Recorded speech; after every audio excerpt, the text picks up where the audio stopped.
அனைத்து உறவுகளுக்கும் வணக்கம்.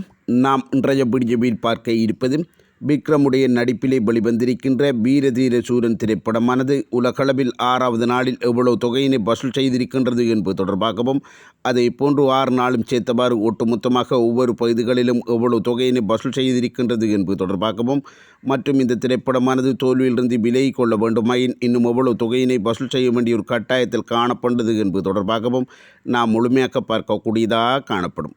அதன் அடிப்படையில் பார்க்கின்ற சந்தர்ப்பத்தில் 6வது நாளிலே தமிழ்நாட்டில் 2,25,00,000 ரூபாயினையும் 6 நாளும் சேர்த்தவாறு 24,15,00,000 ரூபாயினை வசூல் செய்திருக்கின்றது. கேரளாவிலே 6வது நாளில் 5,00,000 ரூபாயினையும் 6 நாளும் சேர்த்தவாறு 70,00,000 ரூபாயினை வசூல் செய்திருக்கின்றது. ஆந்திரா மற்றும் தெலுங்கானா பகுதிகளிலே 6வது நாளில் 15,00,000 ரூபாயினையும் 6 நாளும் சேர்த்தவாறு 1,20,00,000 ரூபாயினை வசூல் செய்திருக்கின்றது. கர்நாடகாவிலே 6வது நாளில் 30,00,000 ரூபாயினையும் 6 நாளும் சேர்த்தவாறு 2,65,00,000 ரூபாயினை வசூல் செய்திருக்கின்றது. வட இந்தியாவிலே 6வது நாளில் 5,00,000 ரூபாயினையும் 6 நாளும் சேர்த்தவாறு 35,00,000 ரூபாயினை வசூல் செய்திருக்கின்றது.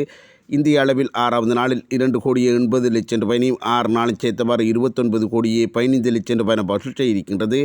வெளிநாடுகளிலே 6வது நாளில் 70,00,000 ரூபாயினையும் 6 நாளும் சேர்த்தவாறு 5,95,00,000 ரூபாயினை வசூல் செய்திருக்கிறது. இதற்கிணங்க உலகளவில் பார்க்கின்ற சந்தர்ப்பத்தில் உலகளவில் 6வது நாளில் வீரதீர சூரன் திரைப்படமானது 3,50,00,000 ரூபாயினையும் 6 நாளும் சேர்த்தவாறு 35,10,00,000 ரூபாய் வசூல் செய்திருக்கின்றது. அதன் அடிப்படையில் ஷேராக 19,50,00,000 ரூபாய் கிடைக்கப்பட்டிருக்கின்றது. ஆனால் தியேட்டர்கள் ரைட்ஸானது 30 கோடியாக இருப்பதன் அடிப்படையில் பார்க்கின்ற சந்தர்ப்பத்தில் இன்னும் 10,50,00,000 ரூபாய் ஷேராக பெறுகின்ற சந்தர்ப்பத்தில் தான் இந்த திரைப்படமானது தோல்வியிலிருந்து விலகிக் கொள்ளக்கூடிய வாய்ப்புகள் காணப்படும். அதன் அடிப்படையில் பார்க்கின்ற சந்தர்ப்பத்தில் இந்த திரைப்படத்திற்கு கிடைத்து வருகின்ற வரவேற்பின் அடிப்படையில் எதிர்வரும் சனிக்கிழமை கிடைக்கப்பெறுகின்ற வசூல் மூலமாகவே இந்த திரைப்படமானது தோல்வியிலிருந்து விலகி 100% வெற்றி திரைப்படமாக அமைந்து கொள்ளப் போகின்றது என்பதுதான் எமக்கு கிடைக்கப்பட்டிருக்கின்ற தகவலாக காணப்பட்டது. இது தொடர்பான தங்களுடைய கருத்துக்களை கமெண்ட் செக்ஷனில் தெரிவித்துக் கொள்ளுங்கள். மற்றும் வீடியோக்கு லைக் பண்ணுங்க. நன்றி, வணக்கம்.